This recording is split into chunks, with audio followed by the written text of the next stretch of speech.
ನಾನೇನು ನೋಡೇ ಇಲ್ಲ, ಅದೇ ಹೇಳಿದ್ನ. ನನಗೇನು ಗೊತ್ತಾ, ಅರ್ಜೆಂಟಲ್ಲಿ ಸುಮ್ಮನೆ ನೋಡೋಕೆ ಇಷ್ಟ ಇಲ್ಲ. ಕೂತ್ಕೋಬೇಕು ಆರಾಮಾಗಿ, ಒಂದೊಂದು ಲೈನ್ ಓದಬೇಕು. ನೋಡಲಿಲ್ಲ. ಬಟ್ ರಾಶಿಕಾ ಆಬ್ವಿಯಸ್ಲಿ ಅದು ಹೆಂಗಾಗೋಗಿತ್ತು ಅಂತ ಹೇಳಿದ್ರೆ, ಜಂಟಿಗಳಲ್ಲಿ ಇಷ್ಟ ಇದ್ದೋ ಕಷ್ಟ ಆಗಿನೋ ಒಟ್ಟಿಗೆ ಇರಬೇಕಾಗಿತ್ತು. ಬಟ್ ಆದರೆ ಅದರಲ್ಲಿ ಕೆಲವು ಜಂಟಿಗಳು ನಿಜವಾಗ್ಲೂ ಒಬ್ರನ್ನೊಬ್ರನ್ನ ಅರ್ಥ ಮಾಡ್ಕೊಂಡಿದ್ದು ಅನಿಸುತ್ತೆ. ಅದರಲ್ಲಿ ಕಾವ್ಯ ಗಿಲ್ಲಿ ಒಬ್ಬರಾದರೆ ಅವ್ರ ಅಂಡರ್ಸ್ಟ್ಯಾಂಡಿಂಗ್ ಬೇರೆ ಥರ ಆದರೆ, ನಂದು ರಾಶಿಕಂದು ಅಂಡರ್ಸ್ಟ್ಯಾಂಡಿಂಗು ಕೂಡ ಬೇರೆ ಥರ ಆಗಿತ್ತು. ಅಂದರೆ ಅವಳು ಆಲ್ಮೋಸ್ಟ್ ಹಾಫ್ ಮೈ ಏಜ್. ಅವಳು ಏನೇನು ಆಲೋಚನೆ ಮಾಡ್ತಾಳೆ, ಅವಳ ಆಸೆಗಳೇನು, ಅವಳಿಗೆ ಎಲ್ಲಿ ಏನು ಬೇಜಾರಾಗ್ಬೋದು, ಅವಳಿಗೆ ಎಲ್ಲಿ ಬೋರ್ ಆಗ್ಬೋದು, ಅದನ್ನೆಲ್ಲ ನಾನು ಅರ್ಥ ಮಾಡ್ಕೊಳ್ಬಲ್ಲೆ. ಯಾಕಂದರೆ ನಾನು ಆ ವಯಸ್ಸನ್ನು ದಾಟಿ ಬಂದಿದ್ದೀನಿ. ಆದರೆ ಆಕೆ ಅಷ್ಟೇ ಮೆಚ್ಯೂರಿಟಿಯಿಂದ ನಾನು ಹೇಳಿದ್ದನ್ನು ಅಷ್ಟೇ ಪಾಸಿಟಿವ್ ಆಗಿ ಅರ್ಥ ಮಾಡ್ಕೊಂಡ್ಲು, ತಿಳ್ಕೊಂಡ್ಲು. ಸುಮ್ಮನೆ ತಮಾಷೆಗೆ ರೇಗಿಸ್ಕೊತಾ ಇದ್ವಿ, ನಮ್ಮ ಮಧ್ಯೆನೂ ಮಧ್ಯೆ ಕ್ಲಾಶ್ ಆಯಿತು.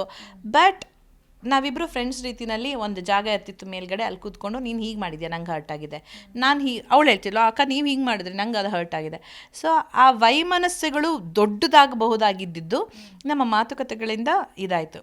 So day in day out ನೀವು ಯೋಚನೆ ಮಾಡಿ, ಎಕ್ಸೆಪ್ಟ್ ಫಾರ್ ಬಾತ್ರೂಮ್ ಬಿಟ್ಟರೆ ನಾವೆಲ್ಲ ಕಡೆನೂ ಅದನ್ನು ಮಲಗುವಾಗ್ಬಿಟ್ರೆ ಎಲ್ಲ ಕಡೆನೂ ಹಾಕೊಂಡು ಓಡಾಡ್ತಿದ್ವಲ್ಲ, ಆ ಒಂದು ಕ್ಲೋಸ್ನೆಸ್ ನಮ್ಗೆ ಗೊತ್ತಿಲ್ಲದೇ ಬೆಳೆದ್ಬಿಟ್ಟಿರುತ್ತಲ್ಲ, ನೋವಾಗಿರುತ್ತೆ. ನನಗೂ ಅಷ್ಟೇ, ಇವಾಗ ಏನು ನಡೆಯುತ್ತೆ ಆಟ, ಅದರಲ್ಲಿ ಅವ್ಳಿಗೆ ಗೆದ್ದು ಬರಬೇಕು ಅನ್ನೋ ಆಸೆನೇ ಇದೆ. ಯಾಕಂದರೆ ನಾನು ಅಶ್ವಿನಿ ನಾವೆಲ್ಲ ಒಂದು ಗ್ರೂಪು, ಒಂದು ಕ್ಲೋಸ್ನೆಸ್, ಒಂದೇ ವೈಬು. ನಾನು ಅಶ್ವಿನಿ ಆಚೆ ಬಂದಾಗಿದೆ, ಇವಾಗ ಅವಳಿದ್ದಾಳೆ.